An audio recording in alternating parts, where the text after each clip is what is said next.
There is, in the world, a great discussion today about inequality. Some of it is pertinent and enlightening, yet as with lots of things, most of it is noise. Indeed, this subject is so ideologically and emotionally charged that one can rarely have a fruitful discussion on it.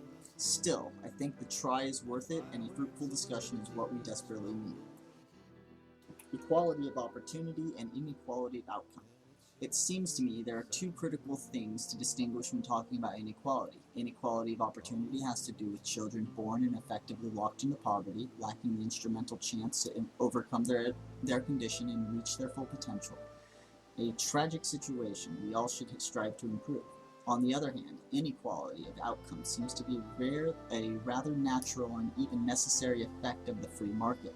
Indeed, if high productivity people work and risk 10 times more, well, it's common sense that they should be rewarded proportionally more.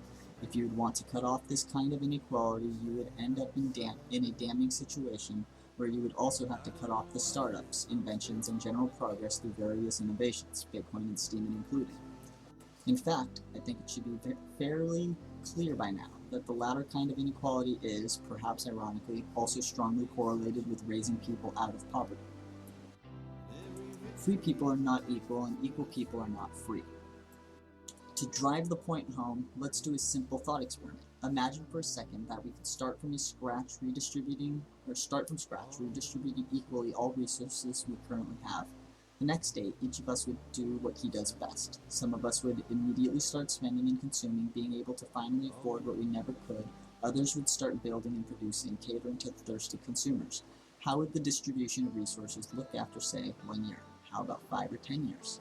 Well, I suspect it would not take very long to be back in the position we started from, namely a rather natural inequality.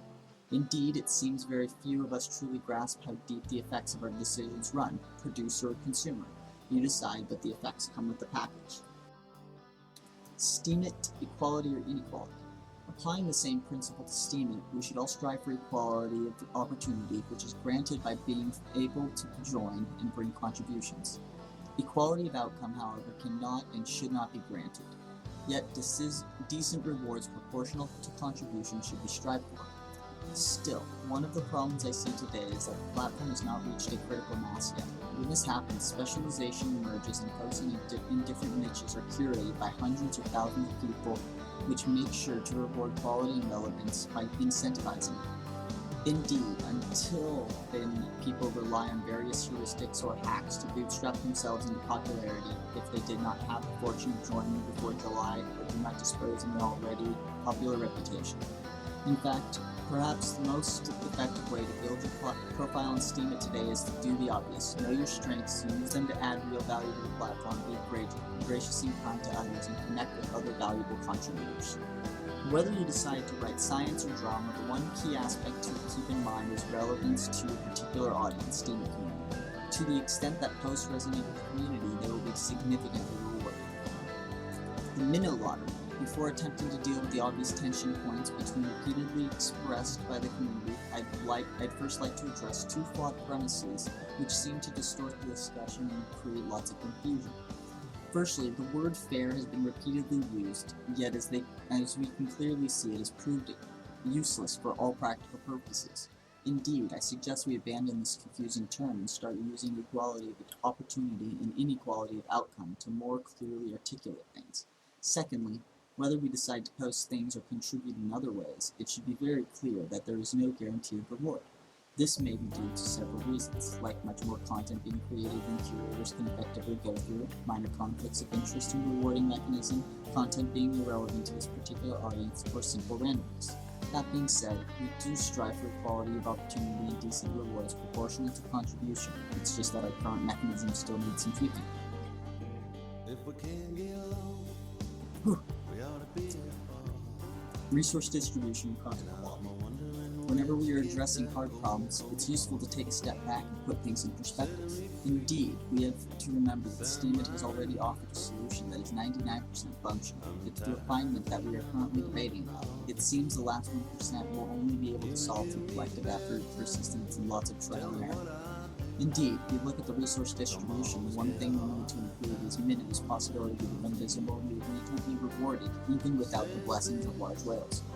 I may have a hunch here, though I'm not sure how useful it will be. We could implement a certain threshold of active minnow or dolphin votes, say 30, stage 1, 50, stage 2, where a synergistic effect would kick in, boosting the votes and allowing the poster to become more visible without the need of larger whales. The synergistic effect would begin boosting when 30 votes from active users would be casted. It would be most potent in the absence of whale votes and would gradually decrease with every whale vote being cast. This synergistic effect would allow lots of minnows and dolphins to practically serve as a whale further, empowering the community for effective contribution. This is only a seed. I do understand that it will be tricky to define active users in such a way as to prevent abuse, but I will leave it to more experienced and technical members of the community to decide if this could turn into a feasible solution. In talking about the quality problem, it seems to me that it is very easy to overreact. The overall content posted on Steam has been slowly but steadily improving from mostly drama and vine to more substantive posts. Indeed, as the community is being educated and made aware that identity theft, plagiarism, and other forms of degenerative content and more sophisticated detection measures are put in place, the incentives for such behavior will decrease significantly, and we will hopefully see less and less of these problems. A more important note, though, is that the relevance of posts is a two-way street. On the one hand, you're signaling something through your post. On the other hand, you'll only be rewarded for your posts, however qualitative it might be, to the extent to which the community can relate to your signal.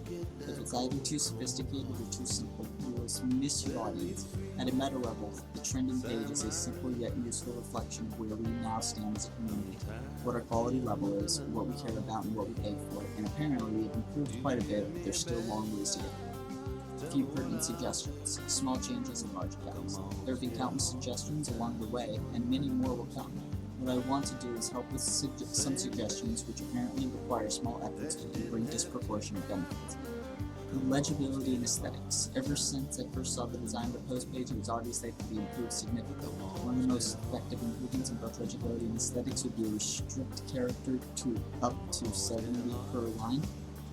This seems counterintuitive, but I suspect it will become obvious once you see it. It's fascinating how overall user experience can be significantly altered through so small a change. Just take a look at Medium or one of Paul Graham essays as an example.